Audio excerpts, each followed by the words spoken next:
طبق قراقيش بمكونات اقتصادية موجودة في كل بيت، وب4 كوبايات دقيق بس من الدقيق، وكوباية شاي بقى، وهتنفع على الفطار. ازيكم عاملين ايه؟ يا رب تكونوا بألف خير. معايا دلوقتي 4 كوبايات من الدقيق، نخلتهم كويس جدا، ويلا بينا نحضر الخميرة. هدوب دلوقتي معلقتين من السكر، دوب السكر كويس، وبعدين هضيف عليه معلقة من الخميرة. ممكن لو انتي حابة تحطي الخميرة في المكونات الجافة تمام، مفيش مشكلة، بس انا حبيت دلوقتي احطها بس عقبال ما احضر كل المكونات الجافة تكون هي خمرت مع السكر. تمام كده. ضفت نص معلقة تاني من الخميرة عشان المعلقة الاولانية كانت ناقصة، وزي ما احنا شايفين كده كملتهم معلقة.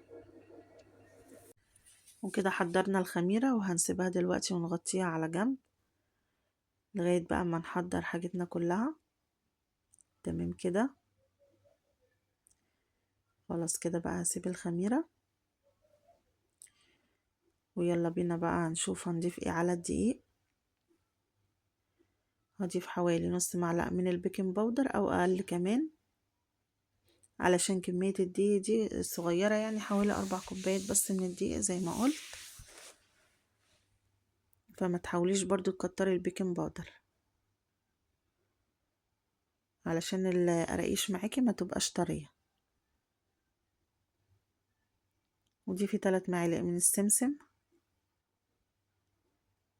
واي منكهات عندك بقى ضيفيها. يعني انا كان عندي ريحة الكعك ضفت حوالي معلقة صغيرة، وهضيف بقى الفانيليا، وبرضو كان عندي ريحة موز ضفتها. فانتي طبعا ريحة الكحك او الموز لو مش عندك فتمام، مفيش مشكلة، ما تحطيهمش، انا بس عشان كانوا عندي فضفتهم. وضفت حوالي معلقتين من النشا علشان تديها القرمشة كده الحلوة. وقلبت المكونات دي كلها مع بعض، وابتدي بقى بس الدقيق كده في الزيت. هي ريحة الموز يا جماعة، بس لو مش عندك مفيش مشكلة. وهكون محضرة نص كوباية من الزيت، وقلبي المكونات دي كلها مع بعض، وهنبس الدقيق كويس جدا. اهم حاجة المرحلة دي ان انتي ايه تغلفي الدقيق كله بكوباية الزيت. يعني القراقيش دي بقى ولا سمنة ولا تكلفة ولا اي حاجة، وكمان تنفع في الصيام. ودلوقتي هستخدم ايديا بقى عشان ايه ابسها كويس بنص كوباية الزيت. ونسيت الملح، حطيت نص معلقة صغيرة خالص ممسوحة من الملح. حاولي بقى تغلفي الدقيق كله بالزيت.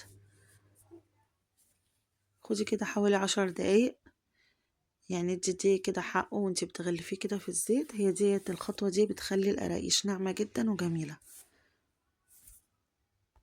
بصوا زي ما احنا شايفين كده، غلفت الدقيق كله بالزيت، وبقيت زي العجينة كده في ايديا ونعمت خالص اهو. بصوا في المرحلة دي غلفي الدقيق براحتك جدا، خدي وقتك خالص اهو. بصوا هي الخطوة دي اللي بتفرق جدا في نعومة القراقيش. تمام كده. دلوقتي بقى هنحضر المية. خلاص كده هضيف كوباية المية او نص كوباية زي ما ياخد الدقيق، وانتوا عارفين كل دقيق بياخد غير التاني. تمام كده. بصوا بجد حركة ان انت تبسي الدقيق دي تخليه عجينة كده. بصوا اهو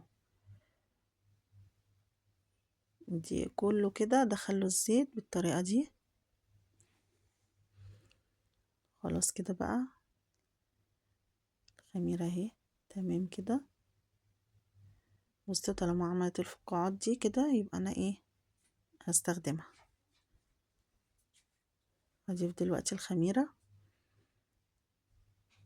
وهضيف المية تدريجيا.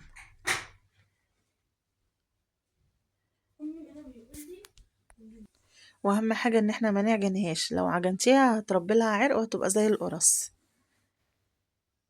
بصوا احنا بنفتح في العجينة بس، فتحي كده وانتي ايه بتضيفي المية علشان ما تعجنيهاش، ويدوب بس انتي بتلمي الدقيق بالمية وخلاص على كده. يعني ما تبالغيش جدا في العجين علشان ما تعملش عرق، وكل ما تحتاج مية هزودها. بصوا انا بفتح بس ما بعجنش. عايزه اقول لكم القراقيش دي هي والبقسماط والفايش والكلام ده كله، يعني اي بيت في الشتاء بصراحه ما بيستغناش عنهم.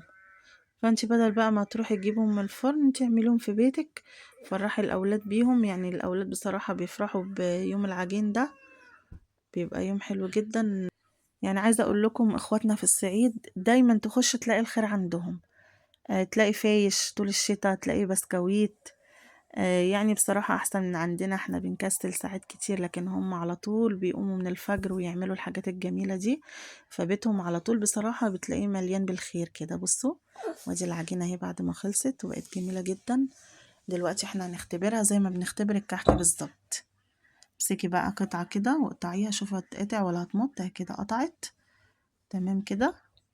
أنا عايزة اوريكي ملمس العجينة.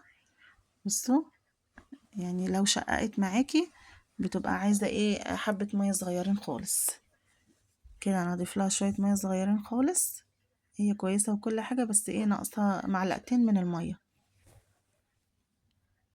دلوقتي عايزة ارحب بمشتركين القناة، او برحب باي مشترك جديد، وبتمنى طبعا اللي لسه ما اشتركش يخش يشترك. هكون سعيدة جدا بوجودكم يا جماعة معايا. ومستنية كومنتاتكم الجميلة واللايكات. فطبعا ده شيء بيسعدني. وادي يا جماعة اهي العجينة بعد ما خلصت خلاص كده، ولا هتتشقق ولا حاجة. بصوا هنختبرها برضو تاني. خلاص كده اهي بصوا عجينة بقت جميلة جدا، ولا اتشققت ولا اي حاجة. تمام كده. دلوقتي بقى هنجهز العجينة، هنسيبها ترتاح شوية وبعدين هنقطعها 4 كرات اهو زي ما احنا شايفين كده. ودي الكرة ال5 يا جماعة هبدأ بيها. دي اول واحدة عملتها، وهشكلها بالطريقة دي. يعني طريقتها سهلة وبسيطة جدا. يعني بأقل الإمكانيات عملت كمية القراقيش اللي شفناها في أول الفيديو دي، كمان ما خدتش وقت مني خالص. بصوا بتشكليها زي رغيف الفينو كده، تبتدي تبرميها كده بالطول وبعدين تبططيها. ودلوقتي هفردها بإيديا أو هفردها بالنشابة، يعني انتي وراحتك. هي اتفردت معايا بكل سهولة، مش محتاجة أي حاجة. وضيفي بقى عليها السمسم كده من فوق، رشة بسيطة كده من السمسم. وهتبتدي برضو تفرديها، افردي السمسم عليها كويس هيلزق دلوقتي. خلاص كده انا هقطعها دلوقتي اهو، واشيل الزيادات دي. ولازم برضو سمكها يبقى كده معقول، متبقاش برضو ولا خفيفة اوي ولا تخينة اوي السمك بتاعها. بصوا زي ما احنا شايفين كده هوريها لكم. عملناها بكل سهولة. وهشيل برضو الزيادة اللي هنا واقول لكم هعمل بيها ايه دلوقتي. خلاص كده. وادي اهو سمك العجينة. بصوا سمك القراقيش بيبقى كده، متبقاش خفيف اوي. خلاص كده انا لميت الزيادات وعملت بيها القرصة الصغنطوطة دي. ودي شكل القراقيش يا بنات. دلوقتي هدخلها على درجة حرارة 180، تكون برضو الفرن شغالة بقالها 10 دقايق يعني سخنة. تمام كده. بصوا شكلها بجد جميل. ودي كمية القراقيش يا بنات. اتمنى الفيديو يعجبكم، ولو عجبكم حطوا اللايك واشتركوا في القناة عشان يوصل لكم كل جديد. وادي القراقيش مع كوباية شاي بألف هنا وشفا. اشوفكم على خير الفيديو الجاي ان شاء الله.